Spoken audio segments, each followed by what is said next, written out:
Hi എല്ലാവർക്കും നമ്മുടെ ചാനലിലേക്ക് വീണ്ടും സ്വാഗതം. അപ്പോൾ ഇന്ന് ഞാൻ വന്നിട്ടുള്ളത് നമുക്ക് കേക്കൊക്കെ ഐസിങ് ചെയ്യാൻ വേണ്ടിയിട്ടുള്ള ടേൺ ടേബിൾ എങ്ങനെയാണ് വീട്ടിൽ തന്നെ തയ്യാറാക്കാമെന്ന് പറയാൻ വേണ്ടിയിട്ടാണ്.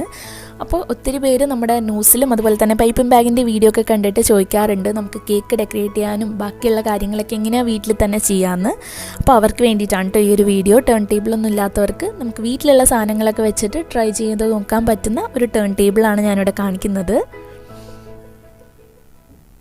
എളുപ്പത്തിൽ തന്നെ നമുക്ക് ഈ ഒരു ടേൺ ടേബിൾ വീട്ടിൽ തയ്യാറാക്കിയിട്ടെടുക്കാം.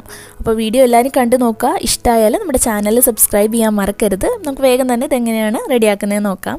അപ്പോൾ നമുക്ക് ടേൺ ടേബിളിൻ്റെ ആ ഒരു ബേസിന് വേണ്ടിയിട്ട് ഞാനിവിടെ ഇതുപോലത്തെ ഒരു പാത്രം എടുത്തിട്ടുള്ളത്. നമ്മൾ സാധാരണ ഐസ്ക്രീമൊക്കെ വാങ്ങുമ്പോൾ കിട്ടുന്ന പാത്രമോ അല്ലെങ്കിൽ ഇതുപോലെ നിങ്ങളുടെ അടുത്ത് എന്തെങ്കിലും ടിന്നൊക്കെ ഉണ്ടെങ്കിൽ നമുക്ക് ഏത് വേണമെങ്കിലും ഈ ഒരു ബേസായിട്ട് എടുക്കാം. അപ്പോൾ ഇതിൻ്റെ ഉള്ളിൽ എന്തെങ്കിലും വെയിറ്റ് ഇട്ട് നിറച്ച് നമ്മൾ വെക്കണം എന്നേ ഉള്ളൂ. അപ്പോൾ ഇതാണ് നമ്മളുടെ ടേൺ ടേബിളിൻ്റെ ബേസ് എന്ന് പറയുന്നത്. പിന്നെ നമുക്ക് ഇതിൻ്റെ മുകളിലുള്ള ആ ഒരു സ്റ്റാൻഡ് പോലെ സംഭവത്തിന് വേണ്ടിയിട്ട് നമുക്ക് വേണ്ടതെന്ന് പറഞ്ഞാൽ ഞാനിപ്പോൾ ഇതുപോലെ കാർഡ്ബോർഡാണ് എടുത്തിട്ടുള്ളത്. നമ്മുടെ കയ്യിൽ ഇങ്ങനത്തെ പഴയ എന്തെങ്കിലും വാങ്ങിച്ചിട്ട് കിട്ടുന്ന കാർഡ്ബോർഡിൻ്റെ ബോക്സൊക്കെ ഉണ്ടാവില്ലേ, അപ്പോൾ അതെടുക്കുന്നതാണ് കുറച്ചുകൂടെ നല്ലത്. അപ്പോൾ അത് നമുക്ക് അത്യാവശ്യം വലിയൊരു വട്ടത്തിൽ നമുക്കിതുപോലെ കട്ട് ചെയ്തിട്ടെടുക്കാം. അപ്പോൾ ഞാനൊരു 3 കാർഡ്ബോർഡ് ഈ ഒരു വട്ടത്തിൽ കട്ട് ചെയ്തെടുത്തിട്ടുണ്ട്. അപ്പോൾ വട്ടത്തിൽ നമ്മൾ കട്ട് ചെയ്തെടുക്കുമ്പോൾ നമ്മുടെ കേക്ക് ഉള്ളിൽ വെക്കാൻ പറ്റുന്ന രീതിയിൽ, അതായത് അതിനേക്കാളും കുറച്ചും കൂടെ വലിയൊരു വട്ടത്തിൽ വേണം കേട്ടോ നമ്മൾ കട്ട് ചെയ്തെടുക്കാൻ വേണ്ടിയിട്ട്.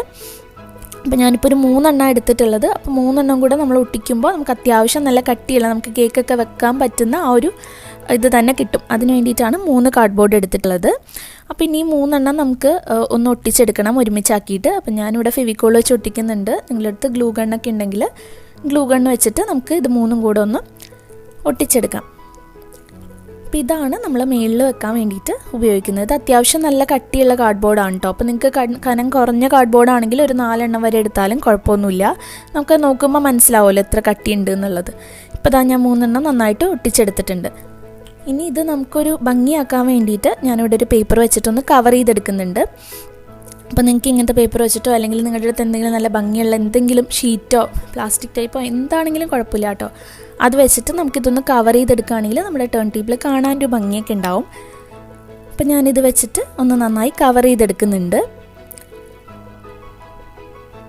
പിന്നെ നമ്മളിപ്പോൾ ഞാനിപ്പോൾ ഇവിടെ ഉപയോഗിച്ചിരിക്കുന്നത് സാധാരണ ഒരു ചാർട്ട് പേപ്പർ പോലത്തെ പേപ്പർ ആയതുകൊണ്ട് ഞാനതിൻ്റെ മുകളിൽ ഒരു ക്ലിംഗ് റാപ്പ് വെച്ചിട്ടൊന്ന് കവർ ചെയ്യുന്നുണ്ട്. അല്ലെങ്കിൽ നമ്മൾ കേക്ക് സ്റ്റാൻഡൊക്കെ വെച്ച് കേക്കൊക്കെ ചെയ്യുന്ന സമയത്ത് എന്തെങ്കിലും ക്രീമൊക്കെ ആയിക്കഴിഞ്ഞാൽ ബുദ്ധിമുട്ടായിരിക്കും.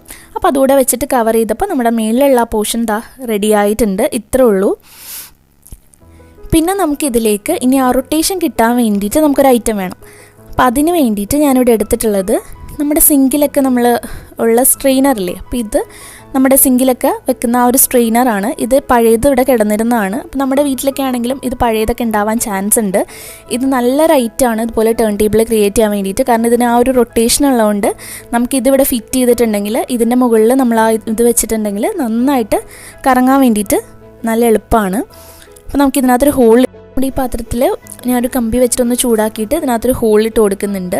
അപ്പോൾ ഈ ഹോളിലേക്കാണ് നമുക്ക് നമ്മുടെ സ്ട്രെയിനറിൻ്റെ ആ ഒരു സ്ക്രൂ ഉണ്ടാവും താഴെ, അപ്പോൾ അത് ഇറക്കി വെക്കാൻ വേണ്ടിയിട്ടാണ്. അപ്പോൾ അതിൻ്റെ ഉള്ളിലൂടെ ഇറക്കി വെച്ചിട്ട് നമുക്ക് താഴെ സുഖമായിട്ട് നട്ടിട്ട് ടൈറ്റ് ചെയ്യാവുന്നതേ ഉള്ളൂ. പിന്നെ നമുക്ക് ഈ ഒരു സ്ട്രെയിനർ നമുക്ക് ഡയറക്റ്റ് മേളിൽ ആ ഭാഗത്തിലേക്ക് ഒട്ടിക്കാൻ നമുക്ക് കുറച്ച് ബുദ്ധിമുട്ടായിരിക്കും. അപ്പോൾ അതുകൊണ്ട് ഞാനിവിടെ ഒരു 3 ഇതുപോലത്തെ കമ്പി എടുത്തിട്ടുണ്ട്.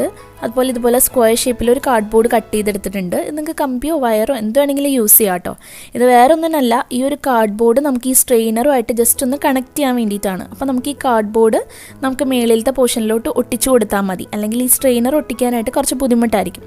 അപ്പോൾ ആ കമ്പി ഇതിൻ്റെ ഉള്ളിൽ കൂടി ഇൻസേർട്ട് ചെയ്തിട്ട് നമ്മുടെ സ്ട്രെയിനർ ഈ കാർഡ്ബോർഡുമായിട്ട് കണക്ട് ചെയ്തിട്ടുണ്ട്. പിന്നെ നമുക്ക് താഴത്തെ ഈ ഒരു ബോക്സ് കൂടെ ഒന്ന് ഇത് വെച്ച് കവർ ചെയ്ത് കുറച്ചൊന്ന് ഭംഗിയാക്കാം. അപ്പോൾ അതും ഞാൻ കവർ ചെയ്തെടുത്തിട്ടുണ്ട്. ഇനി നമുക്ക് നമ്മുടെ മേളിലായിട്ട് നമുക്ക് ഈ സ്ട്രെയിനർ ഫിറ്റ് ചെയ്ത് കൊടുക്കണം. അപ്പോൾ അത് നമ്മുടെ ആ സ്ക്രൂ ഉണ്ടാവും, അത് ജസ്റ്റ് ഉള്ളിലേക്ക് ഇറക്കിയിട്ട് നമ്മൾ ഉള്ളിൽ കൂടെ ടൈറ്റ് ചെയ്ത് കൊടുത്താൽ മാത്രം മതി. അപ്പോൾ ടൈറ്റ് ചെയ്യുമ്പോൾ ഒരുപാട് ടൈറ്റ് ചെയ്യണ്ട, കാരണം ഒരുപാട് ടൈറ്റ് ആയിട്ടുണ്ടെങ്കിൽ ആ റൊട്ടേഷൻ നമുക്ക് കിട്ടില്ല. അപ്പോൾ നിങ്ങൾ റൊട്ടേഷൻ നോക്കിയിട്ട് നമുക്ക് റൊട്ടേറ്റ് ചെയ്യാൻ പറ്റുന്ന ആ ഒരു ഇത് വിട്ടിട്ട് വേണം നമ്മൾ ടൈറ്റ് ചെയ്യാൻ വേണ്ടിയിട്ട്. അതുപോലെ മേളിലത്തെ കമ്പിയും നമുക്കങ്ങ് ടൈറ്റാക്കി വെക്കാം. ഇപ്പോൾ ഈ ഒരു രീതിയിൽ നമ്മുടെ ഈ ഒരു സ്റ്റാൻഡ് റൊട്ടേറ്റ് ചെയ്യും, കണ്ടില്ലേ. ഇനിയിപ്പോൾ ഈ കാർഡ്ബോർഡ് ഉള്ളതുകൊണ്ട് തന്നെ നമുക്ക് മേളിലേക്ക് ഇത് ജസ്റ്റ് ആ കാർഡ്ബോർഡുമായിട്ട് ഒട്ടിച്ചാൽ മാത്രം മതി. അപ്പോൾ അതുകൊണ്ട് മാത്രമാണ് കേട്ടോ ആ ഒരു കാർഡ്ബോർഡ് വെച്ചിട്ടുള്ളത്. നിങ്ങൾക്ക് കൺഫ്യൂഷനൊന്നും വേണ്ട. നിങ്ങൾക്ക് ഡയറക്റ്റ് സ്ട്രെയിനർ ഒട്ടിക്കാൻ എന്തെങ്കിലും വഴിയുണ്ടെങ്കിൽ അങ്ങനെ ചെയ്താലും മതി. അല്ലെങ്കിൽ നമുക്കിതുപോലെ കാർഡ്ബോർഡ് വെച്ചിട്ടുണ്ടെങ്കിൽ അതിൽ കുറച്ച് പശ തേച്ചിട്ട് നമുക്കിത് ജസ്റ്റ് മുകളിലത്തെ നമ്മുടെ ടേബിളുമായിട്ട് കണക്ട് ചെയ്യാം. അതിൽ ഞാനൊരു സെല്ലോ ടാപ്പ് കൂടെ വെച്ചിട്ട് ഒന്ന് നന്നായിട്ട് ഒട്ടിച്ചു കൊടുക്കുന്നുണ്ട് കേട്ടോ. ഇനി നമ്മൾ താഴത്തെ ഈ ബോക്സിൽ എന്തെങ്കിലും വെയിറ്റ് ഇട്ടിട്ട് വേണം നമ്മളിത് വെക്കാൻ വേണ്ടിയിട്ട്, അല്ലെങ്കിൽ താഴത്തെ ആ ബോക്സ് കിടന്ന് അനങ്ങാനായിട്ട് തുടങ്ങും. അപ്പോൾ അതിലെന്തെങ്കിലും നിങ്ങൾക്ക് കല്ലോ എന്തെങ്കിലും ഇട്ട് വെക്കാം കേട്ടോ, ഒരു വെയിറ്റ് കിട്ടാൻ വേണ്ടിയിട്ടാണ്. അപ്പോൾ നമ്മുടെ ടേൺ ടേബിൾ ഇത് അവിടെ റെഡി ആയിട്ടുണ്ട്. നന്നായിട്ട് റൊട്ടേറ്റ് ചെയ്യുന്ന നല്ല സിമ്പിളായിട്ട് തയ്യാറാക്കാൻ പറ്റുന്ന ടേൺ ടേബിളാണ്. അപ്പോൾ ഈ ഒരു സ്ട്രെയിനർ ഉണ്ടെങ്കിൽ വളരെ എളുപ്പമാണ് കേട്ടോ, കാരണം അതിന് ആ ഒരു റൊട്ടേഷൻ ഉള്ളതുകൊണ്ട് തന്നെ നല്ല സുഖമായിട്ട് നമുക്ക് ചെയ്യാം. വേറെ പല കാര്യങ്ങൾ വെച്ചിട്ട് നമുക്കിത് ചെയ്യാം. അപ്പോൾ ഇതുണ്ടെങ്കിൽ നല്ല എളുപ്പമാണ്.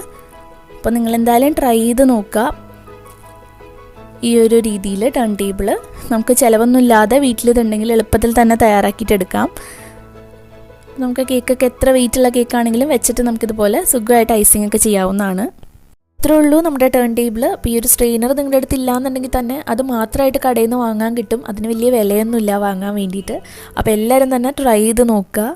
ടേൺ ടേബിളൊക്കെ വാങ്ങാൻ ബുദ്ധിമുട്ടുള്ളവർക്ക് വേണ്ടിയിട്ടാണ് കേട്ടോ ഈ ഒരു രീതിയിൽ കാണിച്ചത്. അപ്പോൾ നിങ്ങൾ ട്രൈ ചെയ്ത് നോക്കുക. പിന്നെ നമ്മുടെ ചാനൽ ഇഷ്ടമായിട്ടുണ്ടെങ്കിൽ താഴെ ഒരു റെഡ് കളറിൽ സബ്സ്ക്രൈബിൻ്റെ ബട്ടൺ ഉണ്ട്. അതൊന്ന് പ്രസ് ചെയ്തിട്ട് സബ്സ്ക്രൈബ് ചെയ്യുമ്പോൾ അതിൻ്റെ അടുത്തൊരു കുഞ്ഞ് ബെല്ലൈക്കൺ വരും.